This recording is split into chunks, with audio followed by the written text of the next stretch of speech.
NewsNation, you are looking live at the first test. Republicans expected to vote this hour to try to kickstart the Trump agenda, but will they be forced to scrap the vote? Plus, Trump's new idea, the gold card, who he says can pay $5 million to come to the U.S., and why the pressure is on tonight to release the Epstein files. That's Topping the Hill on NewsNation tonight.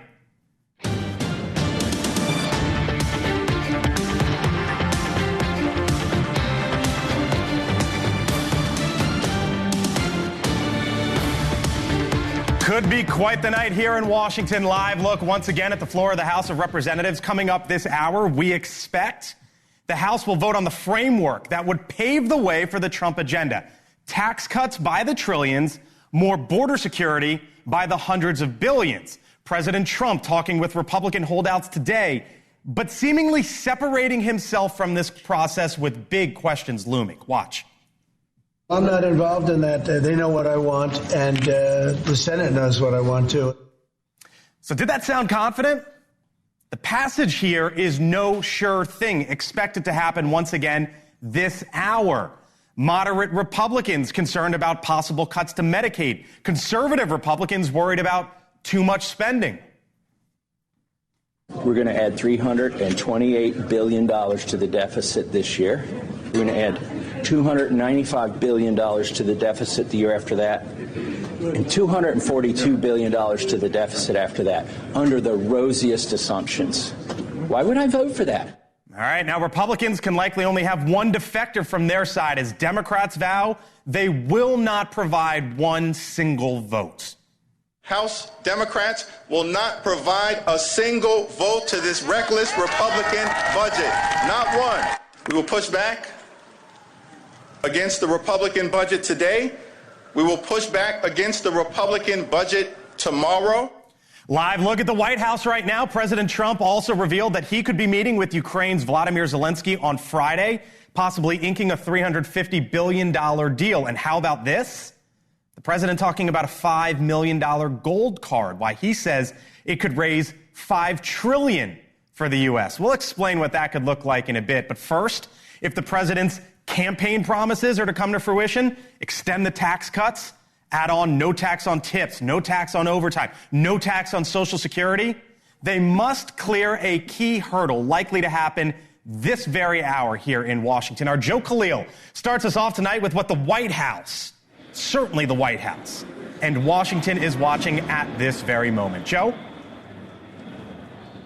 Yeah, Blake, so things are very fluid right now. We're watching the House floor live. This is the time, 6 to 6:30, when Republicans had hoped they would have this vote.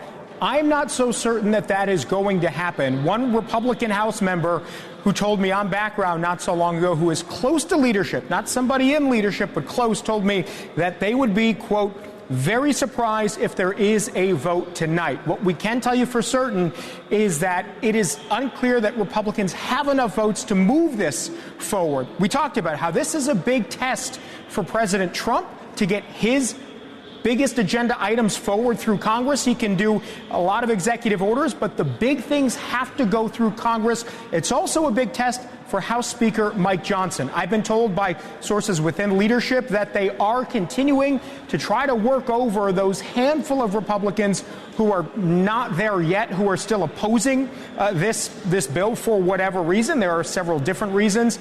But as of right now, they're going through the motions as if this vote is going to happen. I'm hearing it's very likely that it may not happen at this point, Blake. So we are still watching as all of this develops. Now, I'm also told if we have a situation where this vote doesn't happen tonight, leadership is still confident they can get all of the no's or the holdouts to become yes votes. It may just happen on a different day. So we will find out very shortly. I'm updating my email. I'll let you know. Our Joe K. live in the Capitol hallways tonight on a very busy and important night. Joe, thank you.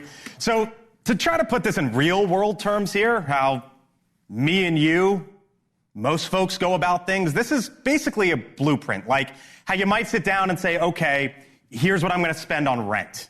Here's what I'm going to spend on a car. Here's what I'm going to spend on a vacation.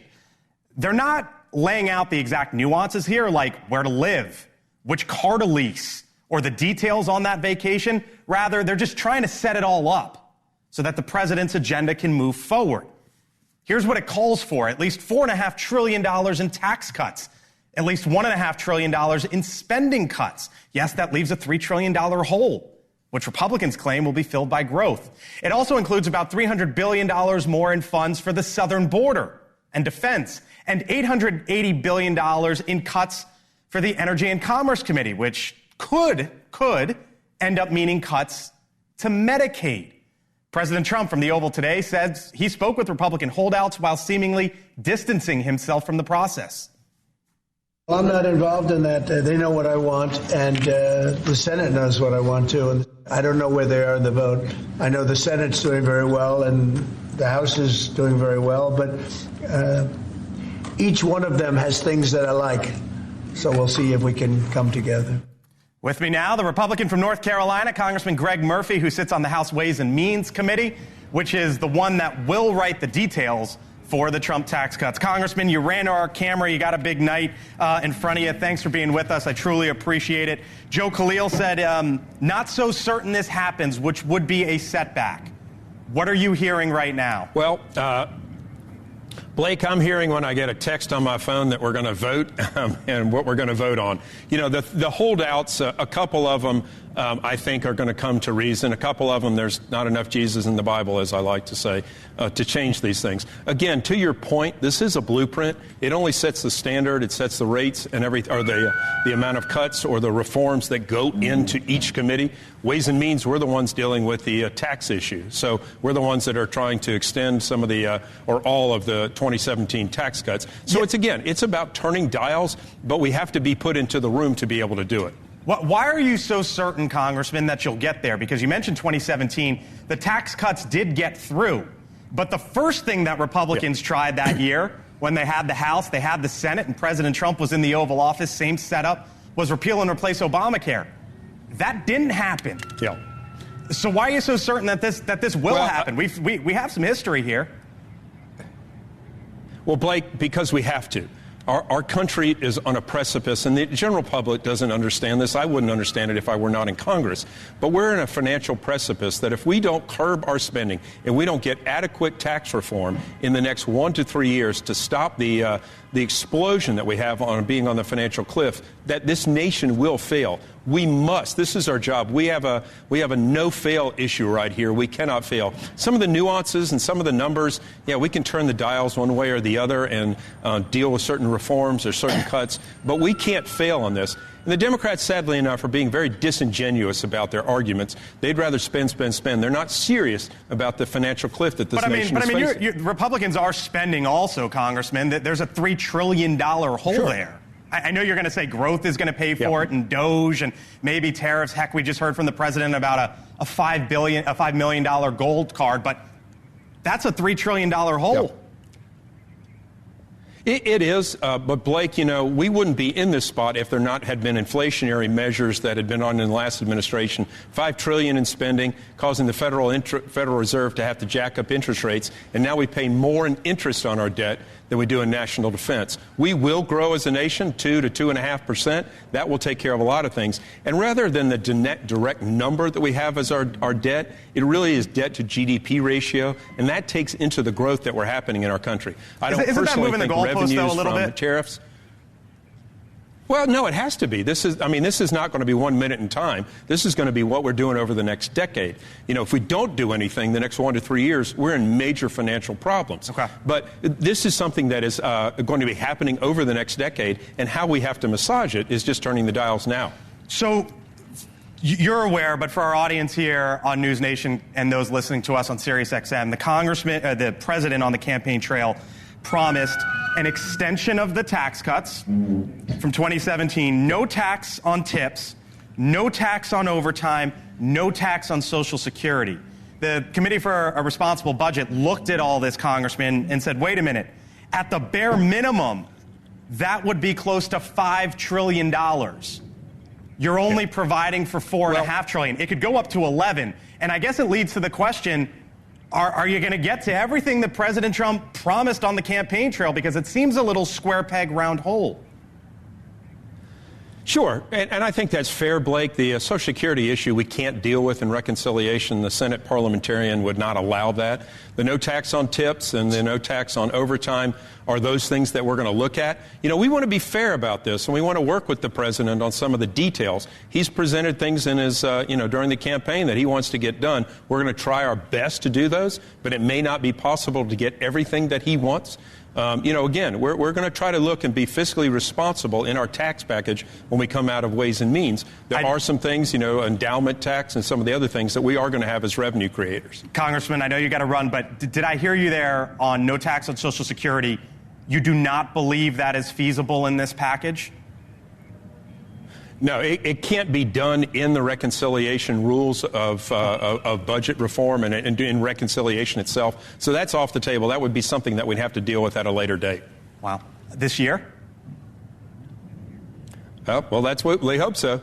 Okay. I know you got to run. Greg Murphy is on the House Ways and Means Committee. I appreciate you making time for us tonight. He's got to go back in and possibly vote. Congressman, thank you, sir. Appreciate it. All right. Take care. Thank you. Yep. Talk to you again soon. Meantime, the president today announcing a new path, potentially to U.S. citizenship, a gold card. According to the president, just moments ago, he says the U.S. is going to sell gold cards for $5 million. We're going to be selling a gold card. You have a green card. This is a gold card. We're going to be putting a price on that card of about $5 million, and that's going to give you green card privileges plus. It's going to be a route to citizenship. The president said he was going to unveil this in the upcoming weeks, but our Robert Sherman live at the White House watched along with us. And Robert, the president said, heck, why not? I'm just going to spill the beans now. Yeah, this was a new one and a surprise tonight, Blake. Just moments ago in the Oval Office, the president presenting this new idea when it comes to immigration. If you want to come to the United States and ultimately are looking for a path to U.S. citizenship, there's an easy option. Pay $5 million and you'll get a green card. The rationale behind all this that the White House is standing behind: lowering taxes and growing the economy. They'll be able to pay $5 million to the U.S. government. They'll have to go through vetting, of course. We're going to make sure they're wonderful, world-class global citizens. They can come to America. The president can give them a green card, and they can invest in America, and we can use that money to reduce our deficit. The gold card will bring in with it people that create jobs. So should this come to fruition, and the president is confident that it will, saying potentially in 2 weeks or so could come into effect, the U.S. would not be the only country that does this. Malta offers citizenship by investing a minimum of 600,000 euros. The similar situation goes for other countries in the Caribbean as well. So the U.S. won't necessarily be alone in a program like this in the globe. Blake? Our Robert Sherman, live for us at the White House tonight. Robert, thank you. Checking it out for himself, by the way. Tonight, Pete Hegseth visiting the detention facility on Guantanamo Bay, Cuba. The defense secretary visiting the new Migrant Operations Center for the first time. Now, there have been at least 178 people who have been deported there since the president's second term began. Many have since been repatriated back to their home country of Venezuela. President Trump has expressed that the administration's goal is to send some 30,000 migrants to the facility on the naval base in Guantanamo Bay. Still to come tonight here on the Hill, a new task force on the Hill pressuring the Attorney General, Pam Bondi, to release the Epstein files and to declassify any records related to the JFK assassination. So are we any closer to those documents being made public? We talk with one former FBI agent and an investigative journalist on the other side to find out what we might learn as we keep our eyes on the Capitol as well and the president's agenda. Welcome to Washington. This is the center of politics. I'm Blake Berman. You're watching The Hill, and we're back in 4. Better. Qutenza is different. One 30-minute application in your doctor's office can provide up to 3 months of diabetic foot pain relief. A healthcare provider must apply Qutenza. Qutenza can cause severe irritation of eyes, mucous membranes, respiratory tract, and skin. Pain, severe burns, and reduced sensation may occur where applied during and after treatment. Most common side effects are redness, pain, and itching. Tell your doctor right away if any side effect becomes severe. Talk to your doctor about how Qutenza may help reduce pain in your feet so you can get onto your own great feats. Qutenza. Learn more at Qutenza.com. Pressure growing here in Washington on the Attorney General Pam Bondi to release both the JFK and the Epstein files. Bondi says the files are, quote, sitting on her desk and she's reviewing them. The Republican Congresswoman, Anna Paulina Luna, is making it her mission to declassify the files. But she's apparently hit a roadblock with Bondi and has taken to X to air her grievance, saying, quote, on February 11th and 19th, House Oversight sent a letter to the DOJ asking for the status on releasing the Epstein files as well as JFK. Reaching out on X because we can't seem to get a response from the AG, Pam Bondi. What is the status of the documents? Now, President Trump signed executive orders calling for the declassification of the JFK files, which could come in a matter of weeks. The FBI, by the way, recently said it discovered over 2,400 new files as part of those efforts. There was no order involving the Epstein files. Joining me now, Tracy Walder, NewsNation national security contributor, and Gerald Posner, author of Case Closed, Lee Harvey Oswald, and the Assassination of JFK. Thank you both for being here. Appreciate it. Gerald, let me start with you because you've been vocal saying Congress is wasting its time calling for a hearing on this. Why do you believe that? Well, I think they're wasting their time, in calling for an oversight hearing on it because it's just going to be replay of things that have been covered before, but we need the documents. There are two separate issues. I want all the JFK files released. I'm interested in the Epstein files as well.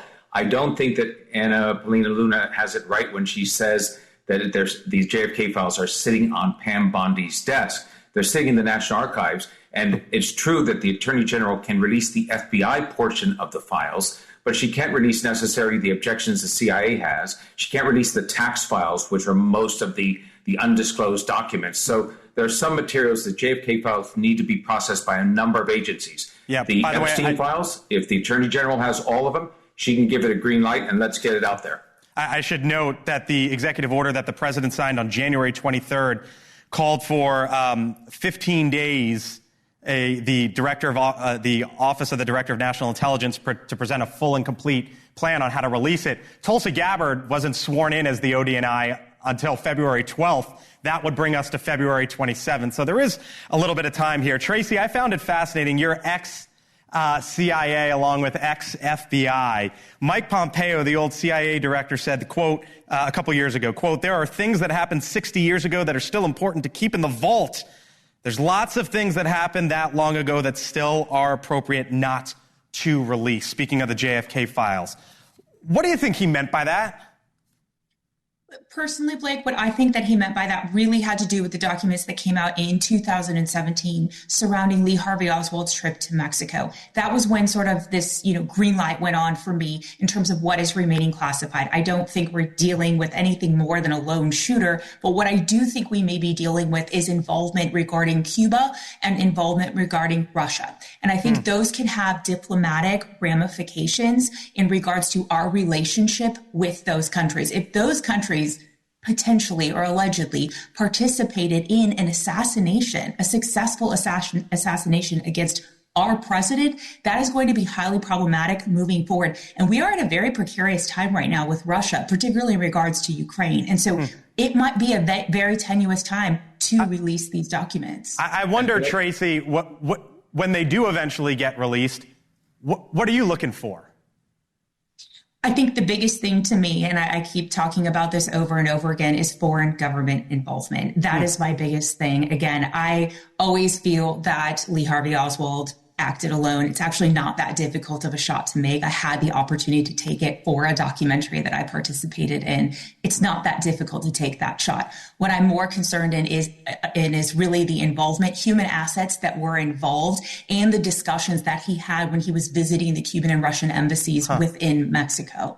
Gerald, I got to run, but you say that it's time for the Epstein files to come out too. Why?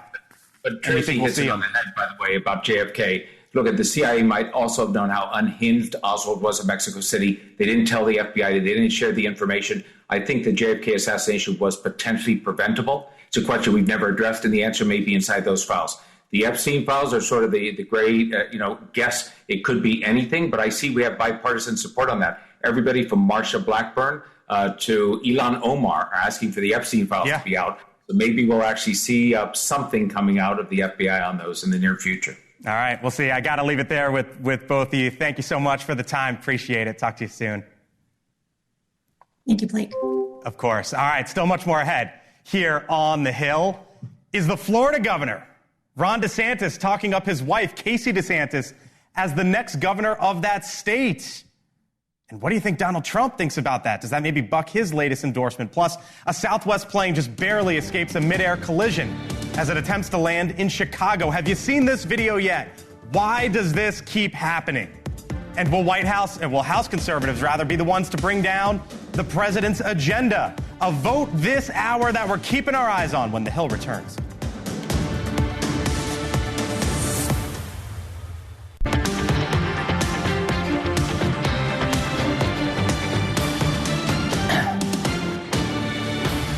Welcome back. It's nearly 6:30 here in Washington. There is a budget battle set to start any moment now. The defense secretary at Guantanamo Bay, another DeSantis possibly in the political mix. And what about limiting screen time? Our Hannah Brandt here with what's happening on the Hill and more. Hello, Hannah. Hi, Blake. Tonight, House Republicans are facing their first major hurdle in this new Congress. As we speak, the House is deciding whether or not to pass the budget resolution backed by Speaker Johnson. Assuming everyone shows up and all Democrats vote against it, Republicans can only afford to lose one vote. At least 4 Republicans entered today signaling they're against it, citing deficit concerns. And earlier today, Defense Secretary Pete Hegseth traveled to Cuba to check out Guantanamo Bay. Hundreds of migrants were shipped to the U.S. military base as a part of the Trump administration's crackdown on illegal immigration. And not too far away, over in Florida, Governor Ron DeSantis is hyping up his wife, Casey DeSantis. This as speculation grows about her potential bid to take over his job as the state's chief executive. But that race could pit Team DeSantis against Team Trump once again. And that's because President Trump is already endorsing rising GOP star Byron Donalds for Florida governor, though Congressman Donalds hasn't officially thrown his hat into the ring just yet. Back in our area, the state of Virginia just passed a new bill aimed at curbing social media use by kids. The legislation limits minors younger than 16 to just 1 hour of screen time per day.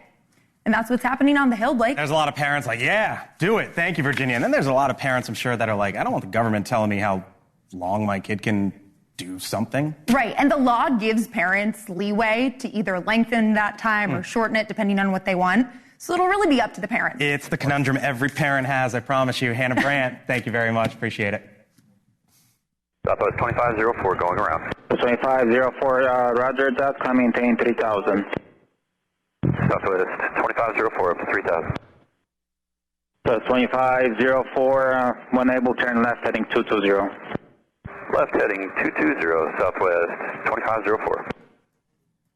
Oh, man, they had no idea on the plane, but then they saw the video and probably thought, my goodness, way too close for comfort earlier today at Chicago's Midway Airport during an attempt to land a Southwest airline plane. You see it there. Had to go wheels back up after another smaller plane crossed right in front of it. Our Alex Capriello live on the scene there in the Windy City with how this all played out. Alex? Yeah, hey there, Blake. Both the FAA and the NTSB says they are investigating this incident. The FAA already shared a little bit, which is that they believe that that private jet did not have authorization to be on that runway at that time. NewsNation did some digging. We found out that private jet belongs to a company called FlexJet.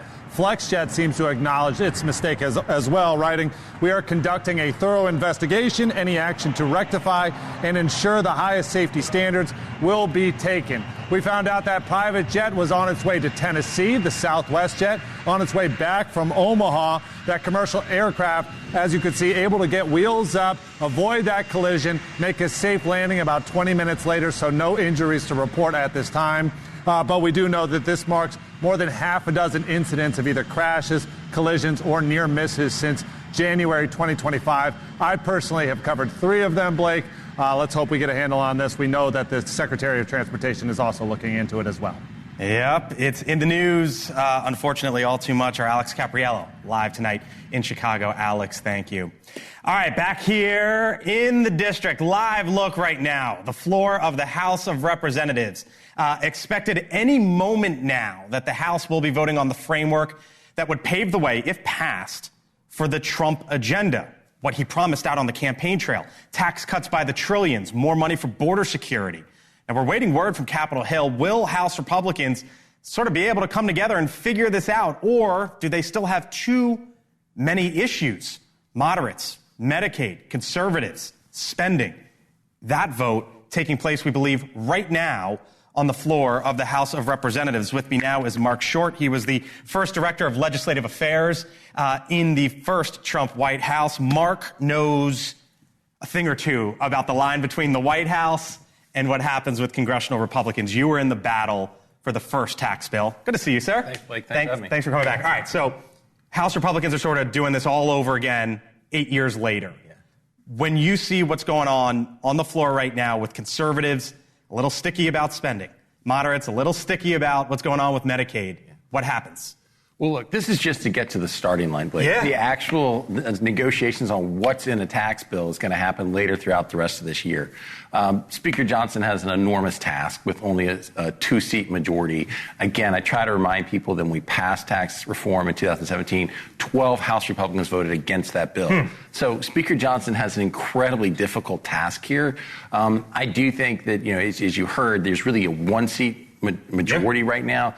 There was an earlier vote today in which there was a handful of Democrats missing, so it's perhaps Republicans know that, and they feel like it's better to have a vote tonight if there are a couple of Democrats missing off the floor. That gives them a little bit more margin, but it's going to be incredibly tight. I wouldn't be surprised if there are more theatrics tonight that drag this out a little bit longer. You know how President Trump negotiates, especially when it comes to taxes, because, again, you were there in the middle of it all the first go-around. He said something in the Oval Office today. I want our viewers to listen to it. I'll get your reaction on the other side. So the House has a bill and the Senate has a bill, and I'm looking at them both, and I'll make decisions. But I don't know where they are in the vote. I know the Senate's doing very well, and the House is doing very well. But each one of them has things that I like. So we'll see if we can come together. So what's he doing there? Because the other day he said, basically, the House, you do the one big bill, border and taxes. And I just heard him talk up the Senate. Well, he's been on both sides of this a couple different times, Blake. I think the reality is that it's going to be a tough vote tonight. He probably knows that. So I think he's hedging a little bit in the event that the House vote fails. Then he wants to be able to say, I had nothing to do with that. But I would encourage him to think that the House bill is really the way to get this done. My concern about the Senate bill is when you divide this up into two separate bills, there's going to be a lot of Republican support for border security, sure. Right. But if you take that off of the tax bill, it's going to make it a lot harder to pass taxes at the end of the year in the House. But here's the thing. You remember better than I do. Back in 2017, we're going to repeal and replace Obamacare. Went down. Sure. And I hear Republicans tell me, we're going to do this because we have to. And anytime I hear that, because we have to, that's a big red flag for me on anything. So why should, and the president campaighed on this, why should Americans feel that? Yeah, I agree with you on that. I mean, we had to repeal Obamacare, right, too. He didn't. So yeah, I agree that's a bad omen when that's what people are offering. But keep in mind, one of the challenges if you divide into two bills as well is you're going to have to pass two separate budgets. And so you're going to have 4 votes likely to actually get this done. And so you're seeing how difficult it is to do just one budget vote, much less two separate bills. And so I think that the more you can put into one bill is going to actually favor the majority in the House, because they are going to need the border funding attached to taxes to keep their conference together. Otherwise, I think the conference is going to break apart. So if you're just joining us, this is a live look at the floor of the House. This is, as Mark pointed out, the vote's taking place any moment now. This is basically the starting point. This is the blueprint to say, okay, this is what we want to do so that we can just move it forward. And then they got to fill in the pieces and try to figure everything out. Here's what it allows for, though, Mark. The debt ceiling to increase by $4 trillion. And then on the cut side, because there's a lot in your party who say $37 trillion debt going up by the second we got to cut. But it's going to leave a $3 trillion hole, $4.5 trillion for tax cuts, $1.5 trillion to offset that. My back of the envelope math says you're going to run up deficits. Well, let me give you some comfort there. The reality was when we passed tax reform in 2017, CBO, the official on this, said that it's going to be a $1.7 to $1.9 trillion hit in revenue. 5 years later, they said, whoops, we were off by $2.9 trillion. The economy grew by that much. So, again. But then COVID hit, right? Like, you never can predict what's going forward. Well, that didn't help, Blake. I mean, the reality is we had more revenue except for COVID. And so CBO is continually underestimating how much revenue can come in when you get tax reform. The reality is we have a spending problem in this country, less a revenue problem. Okay. And so it is important for Congress to be curtailing spending. But often CBO underestimates how much revenue will be generated with tax relief. All right. Hang around. I'm going to tap into your expertise on the other side of the break. Mark Short, thank you. Still to come, Elon Musk set to attend a cabinet meeting with President Trump tomorrow as he continues to go full force with his cuts to the federal government. The full panel on the other side of the break. Plus, what about that $5 billion gold card?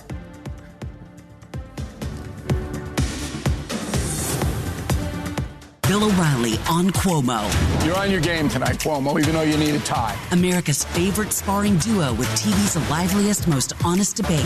Just to be clear, I disagree with Bill. Tomorrow at 8/7 Central, only on NewsNation.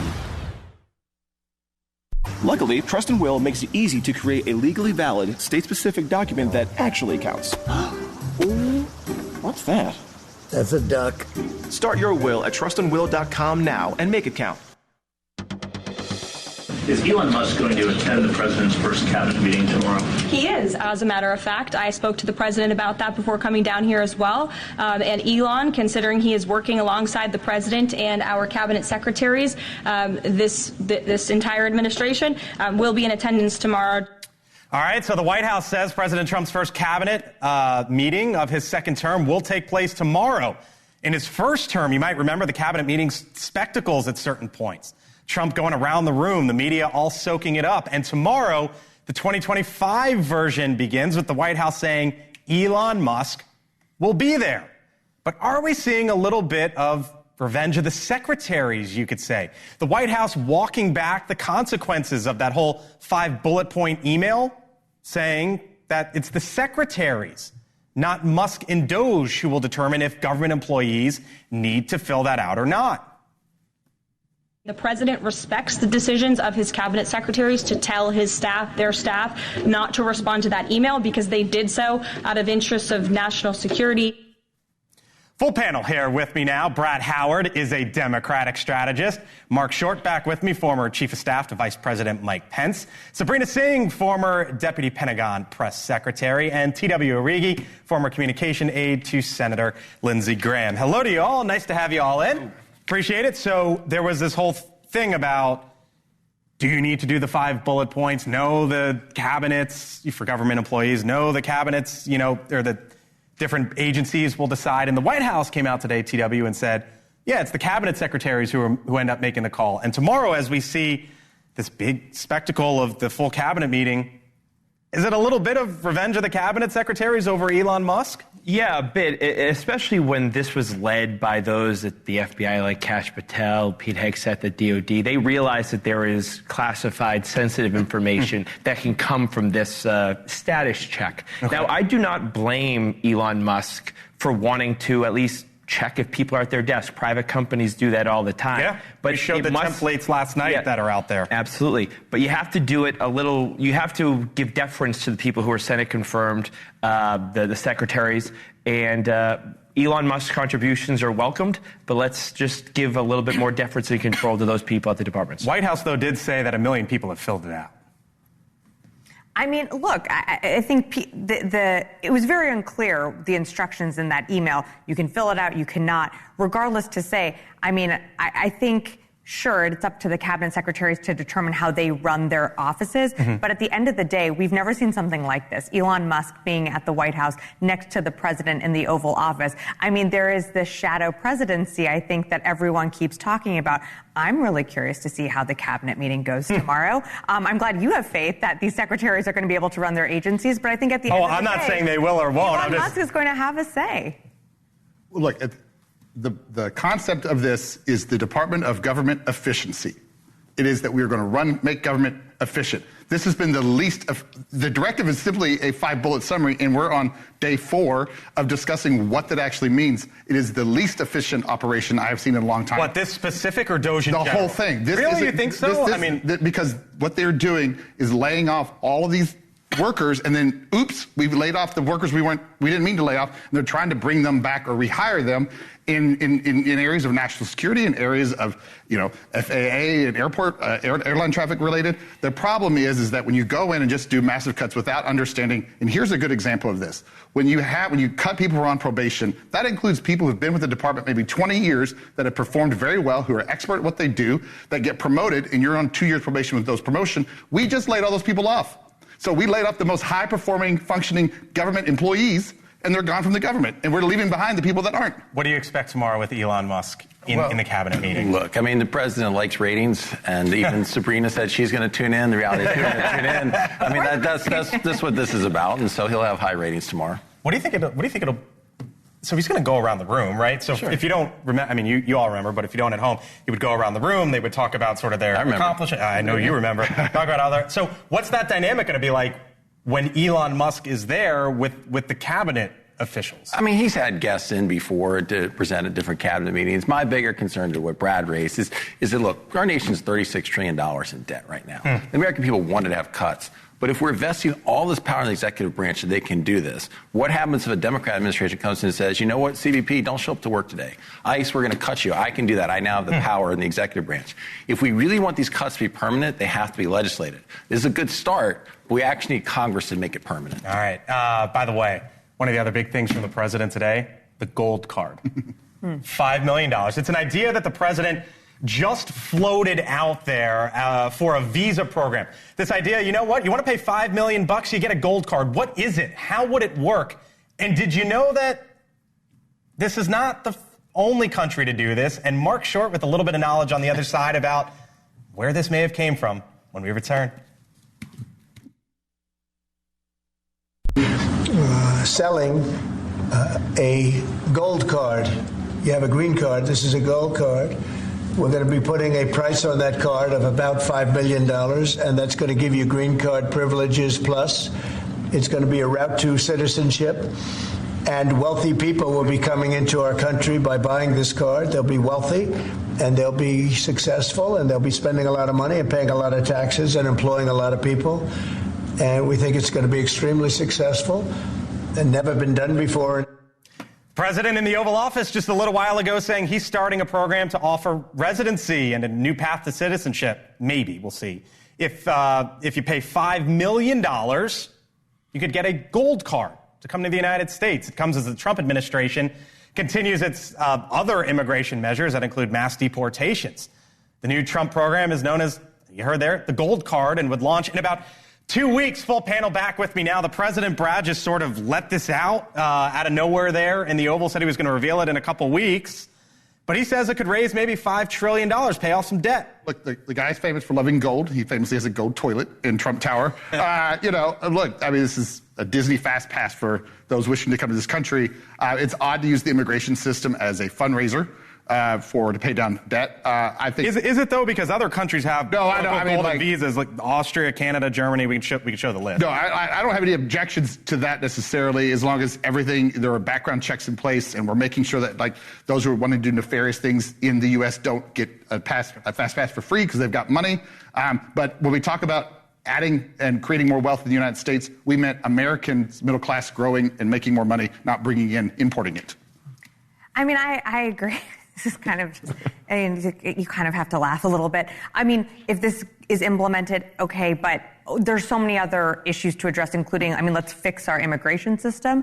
Let's work on lowering the cost of eggs and milk. We talked about this last time that I was on your panel. So I think this is an issue that they're proposing. I think there are a lot of other problems to address. He's waiting to jump in because you're going to say, what about the national debt? Is that where you're going with this? Well, no, actually. I was going to say that I am all for bringing job creators from overseas here if they want to do it. I hope it doesn't necessarily prioritize them over others. But I want to always listen to what Trump is trying to get done after he says something like this that makes headlines. He used the phrase, a route to citizenship. Now, that had never been on the table for anybody, ever. Interesting to see where negotiations go. Now that the border is secure, how we change our immigration system. I think this is a starting point for a larger negotiation. You had heard this idea before, right? The president had mentioned this in the first administration. He was found it appealing. I think it was part of the larger conversation about changing our immigration system to a merit-based immigration system. You may question the merit of somebody who has wealth, but I do think if there's significant job creators, the idea was to embrace that. But before we get too exercised here, again, this is not something you can wave a wand from the executive branch and make happen. It would need to be legislated. So there's a long road. And I would think if there was a commitment that you're going to deliver some jobs in the U.S. along with the $5 billion, I'd be more fine with it. Thank y'all. Appreciate it. Still to come here tonight, Elizabeth Vargas. Coming up next, the special assistant to the president, White House Principal Deputy Press Secretary Harrison Fields joins her live to discuss the big budget vote, Elon Musk's DOGE efforts, and Apple's investment. That's 7 o'clock right here on NewsNation. All right, so earlier today, there was one question at the White House press briefing that clearly caught the White House press secretary's attention. Watch. So U.S. consumer confidence fell this month the most since August of 2021. What is your message for Americans who are concerned about the impact of things such as tariffs on prices?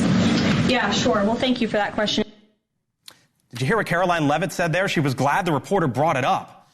And it's not actually a headline the White House wants to see, but here it is. Consumer confidence dips in Trump's first month as tariff threats drive inflation fears.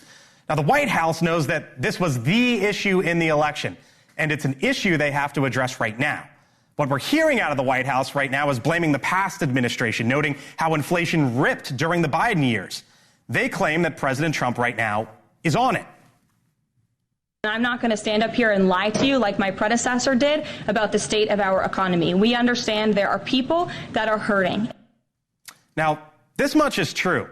They don't have much more time to blame the Biden administration. This is the Trump economy right now, especially when we are all witnessing the battle that is taking place up on Capitol Hill to try to deliver the president's tax cuts ASAP. Yes, it's only a month into the second Trump term, so consider that for a moment when you think about that headline. But Americans are still clearly worried about prices and wondering, in not the best of ways, of what tariffs could mean for them. That's my take for tonight. Thank you for watching us here on The Hill. We'll be back tomorrow, 6 o'clock Eastern.